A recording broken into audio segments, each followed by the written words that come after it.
My name is Editor Adhiambo Ochieng, the Executive Director of Feminist for Peace, Rights and Justice Center. In communities where inequality is lived every day, not just discussed, women and girls are fighting to survive, to be heard, and to lead. For many, climate shocks like floods and drought don't just destroy homes. They deepen inequality, increase violence, and push women further to the margins. Access to healthcare remains limited. Opportunities for education are often cut short. And for survivors of violence, safe spaces are still too few. But even in these realities, women are rising. We are the Feminist for Peace, Rights and Justice Center, famously known as FPRJC.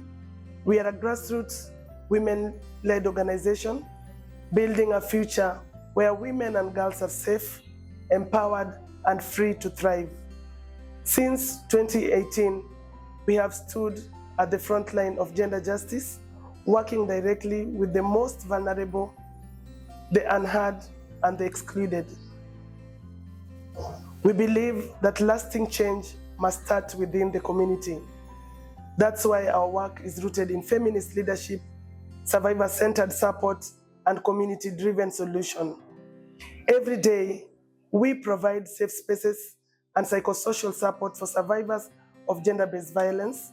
We train women and girls in leadership, civic participation, and right awareness.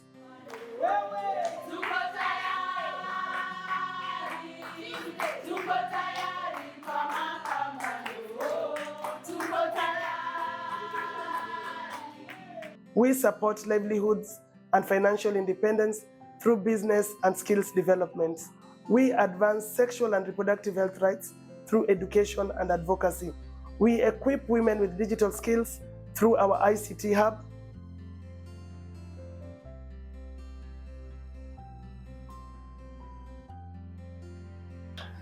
And finally, we build climate resilience to protect women's future. And the impact has been real. Women who once depended on others are now running their own businesses. Naitwa Jacqueline Achieng, natoka Siaya. Nilirudi shule 2024. Shule ya watu wakubwa. Nikasoma, nikafanya mtihani ya class 8. Sasa result ilirudi. Nikangoja niendelee hata mpaka form 4. Sasa kwa saa hii nafanya biashara hapo Olympic, biashara ya samaki na omena. Mimi naitwa Monica Oko, mimi ni mfanya biashara. Editor alinisaidia wakati flood ilikuwa, nyumba yangu ilienda na kila kitu. Nyumba vile ilienda na kila kitu, aliniita akanipatia pesa, nikaanza biashara, na hiyo pesa nilinunua nayo mpaka nyumba saa hii silipi rent. Nikafundisha nayo watoto, na saa hii hata bado hiyo pesa yake ndio natumia kufanya biashara. Hata nilinunua nayo mpaka kibanda, niko nayo hapa kwa kibanda. Nimerent nayo kibanda, hiyo pesa yenye alinipatia. Na vile hiyo pesa nilikuwa nafikiria inarudishwa, nikabeba hiyo pesa nikamrudishia hiyo pesa, akaniambia hiyo pesa si ya kurudisha. Nashukuru wale walinisupport ni wakina editor. Hata kazi yao ni mzuri, wanasaidia watoto wa shule, wanatengeneza hata sabuni hapo, hata sisi wanatusaidia. Asante. Nimepiga asante kubwa, Mungu amsaidie, tena saidie mtu vile alinisaidia. Girls who nearly dropped out of school are now stepping into leadership roles. Survivors of violence are finding healing, dignity, and voice. Communities are beginning to challenge harmful norms and choosing equality. But we are not doing this alone. To all our partners, RFSU, Femnet, African Center of Health and Gender Justice, FemPeace East Africa Network, OHCHR, UNFPA, Frontline Women Fund, Rise Up Together, Ignite Philanthropy, among others who have constantly supported us from local level to international level. We thank you, we appreciate you, and we acknowledge the support that you've given women in Kibera. Your support has helped us to build safe spaces, strengthen movement, and transform lives. To all individuals who are friends of FPRJC, we appreciate your support and we acknowledge the effort and the friendship warmth that you've really given FPRJC. My name is Wangare Ireri. I work for the Trust for Indigenous Culture and Health, and I'm excited to partner with Feminist for Peace, Rights and Justice. My name is Nelly Warega and I work at the Office of the High Commissioner for Human Rights, the Kenya Country Office. I have been working with Feminists for Peace, Rights and Justice Center for the last couple of years, I would say. Just because we like the work that they do, and we are particularly in this particular event where the organization has been conducting sessions amongst communities, just to be sure that we don't have stigma amongst people seeking sexual and reproductive health services. I like the model that is adopted by the organization, just because this is a continuing problem and they have decided to take it right where it matters the most. We have been working on a GBV project, which is funded and supported by the Italian agency Development Cooperation. And one of our partners in Nairobi is the Feminists for Peace. The reason why we engage Feminists for Peace is because of the very close contact that they have with survivors of GBV, particularly in Kibera. Editor and her team play a very significant role because they work with survivors from, taking them through health facilities, taking them to police stations, and eventually even working with them in court. And this is a very critical role when it comes to access to justice for survivors. And we believe that the role that they play, we've seen the change that it has brought in Kibera. There has been a lot of discussions that happen to change laws, which are very important. There are discussions also to change, bills, and that is also important. But I believe that the work that editor and team does of ensuring that communities are comfortable with the decisions that they make is taken into account. That is where the matter lies, because if women can make decisions and they are unable to live with them in the community level, then they are not able to make those decisions, or it becomes difficult for them to take the next step, which is really important. So to have these conversations which are aimed at making it possible for them to do what they do, that makes the environment conducive, the community members are supportive, the community members are the ones that shield them, they have a shoulder to lean on. That is the most important thing. And so I want to highly recommend this kind of work so that this team continues to do it, and so that women generally can be able to make the decisions that they have to make in as far as sexual and reproductive health is concerned, and be able to live with them, because the community is going to be supportive and the community is not going to judge them, but is going to give them a shoulder to lean on. Through this team, we have been able to engage other human rights defenders, and just for peer learning, for capacity building, so that then we are sure that those who offer support to victims of SGBV in the sub-county know the right thing, and they know the right legal steps to take, and they know the medical support that is required.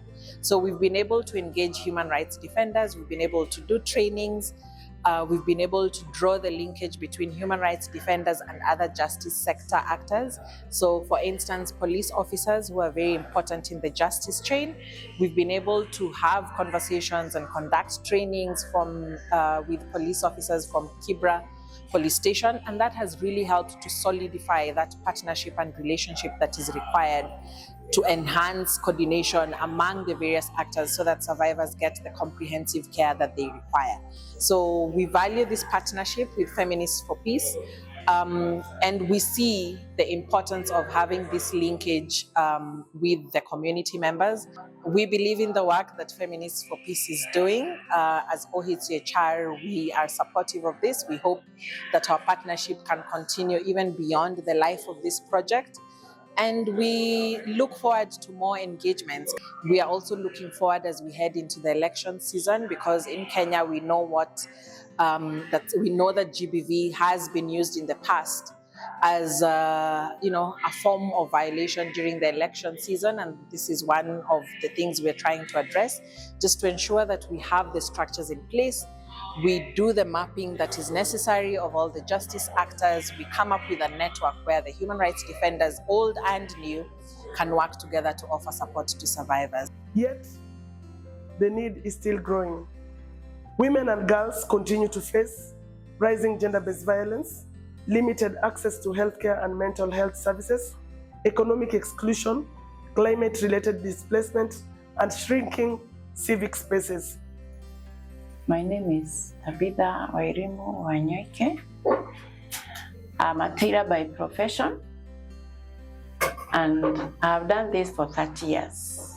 With the project that we are doing now, the path that we are making, if you use it well, considering hygiene, you can use them for 2 years, which will capture those that are not very good in finances. Actually, our target is keeping girls in class, working with a group of around 5 women and 1 gentleman. And so far, so good.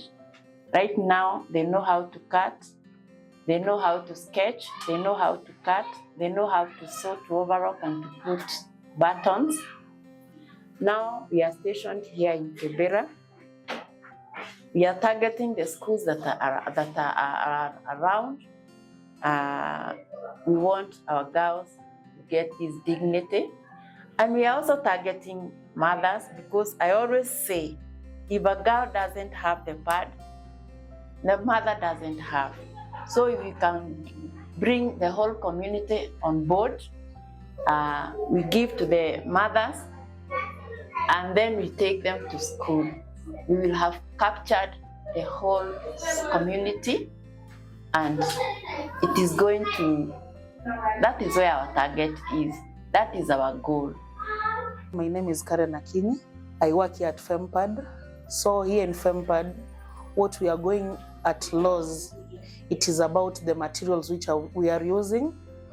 For now, the materials are very expensive, and if we want to make a lot of pads, it is not easy for us. So we are just urging our donors out there to support us, how we can get some materials so that we can have a lot of pads. For now, we have only 500 pads for our girls, which we are going out there to give out in the school.